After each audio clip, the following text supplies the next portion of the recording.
Good evening, President Andrew and Executive Director Sherry. Ladies and gentlemen, thank you for the opportunity to speak with you, and thank you to the Truro and Colchester Chamber of Commerce for hosting this event. As you know, I want to be the next mayor of Colchester County. Why? Because it's time for Colchester County to have a new mayor with new leadership skills, new vision, with the experience and expertise to carry out the responsibilities of this position, a positive attitude, and a level of diplomacy that is required for the work we do, but also because I have seen missed opportunities in this county. Now, having said that, I'm not taking away from the cooperative achievements of Colchester County in sharing costs and working with other local governments. The town of Truro contributes to Colchester's Waste Resource Park. Colchester has shared in the cost of the new library with Truro. Both work to alleviate flooding in the area, along with Millbrook First Nation. Colchester and Truro have shared in the cost to build and to maintain the Rath Eastlake Community Centre. Added to that, we are working on new projects. The former Palliser property is expected to have a plan in place for development in the near future. The existing Perennia Innovation Center is a hub of user pay lab facilities and forms the nucleus of the current Perennia BioVenture Center. The validity of developing a Nova Scotia Food Business Venture Park has been explored for that site. Again, an investment in our future. And of course, we have the Divert Air Industrial Park, the Divert Airport, and the possibility of a waste-to-energy project. Economic development is crucial to progress in Colchester County. You will remember the Colchester Regional Development Agency was cut off rather quickly after the province of Ottawa no longer provided funding. So Colchester County went from a 14-person enterprise which promoted business and helped bring in new talent to work in hard-to-fill specialized positions, and was in place during a time when Colchester was rated the third fastest growing region of the province.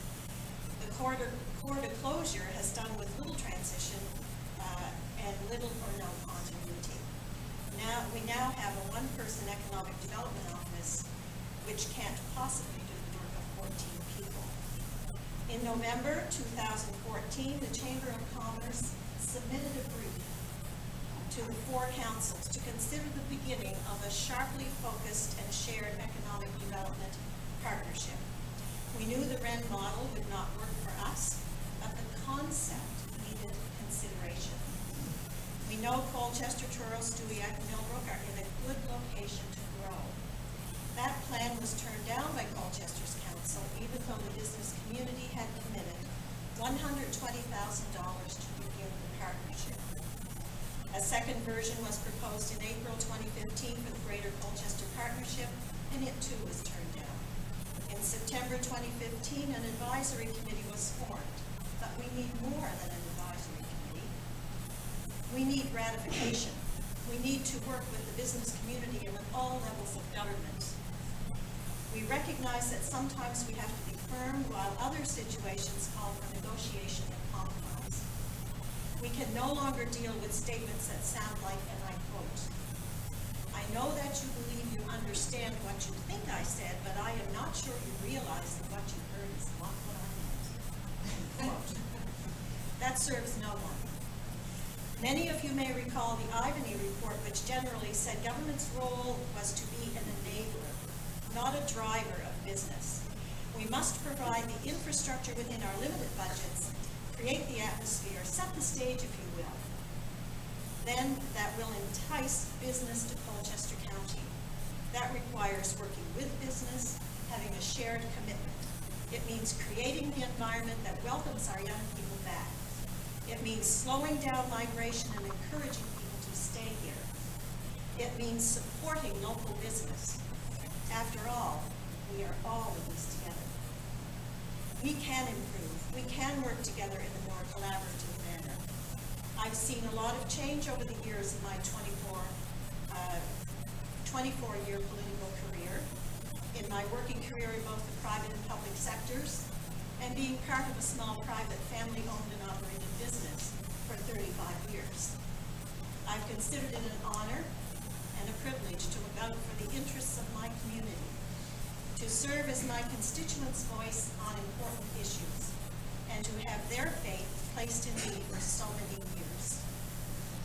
We all know we cannot do things because they were always done that way.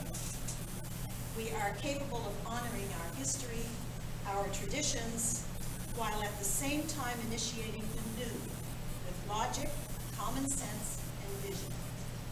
It's been a privilege to be here this evening. I look forward to speaking with you shortly. Please know that as your new mayor, my commitment to you will be to work hard in your best interests and to work with council as a team to deal with the many opportunities and challenges facing us. Thank you.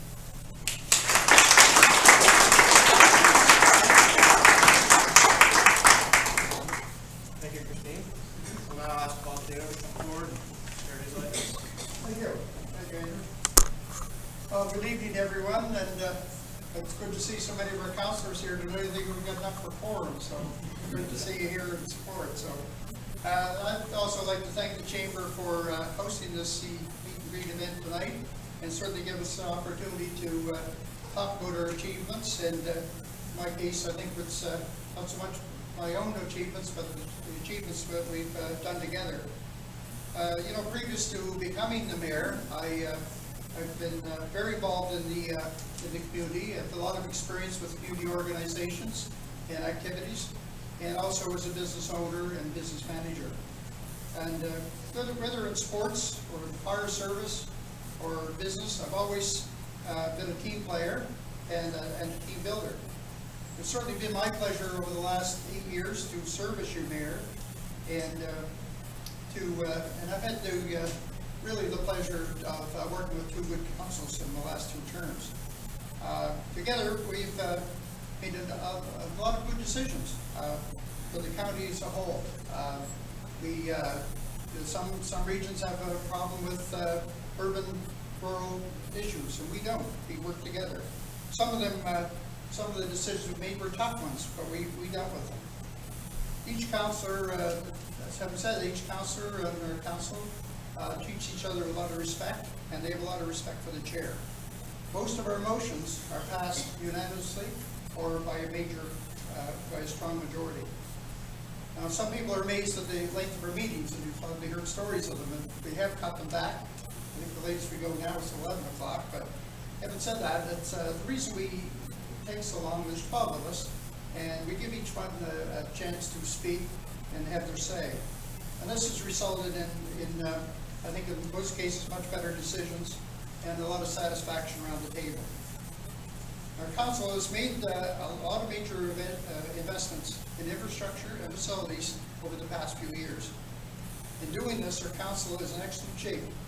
At the same time, we've been able to maintain sufficient reserves to handle each capital purchase when it is due. And that goes anywhere from a half-ton vehicle to a $3 million liner for our bail fill. Our spending is also under control. Each year we have balanced our budget and have always shown a surplus. In fact, just this last week we got a clear report from our auditors on our financial statements for the past year. I am especially proud of the working relationship that we've had with the town of Truro over the past 8 years, and it's just been the last 8 years. Our regional approach and shared services is the best in the province, and has been a great benefit to this community. Mayor Mills and I have made presentations which includes 15 slides showing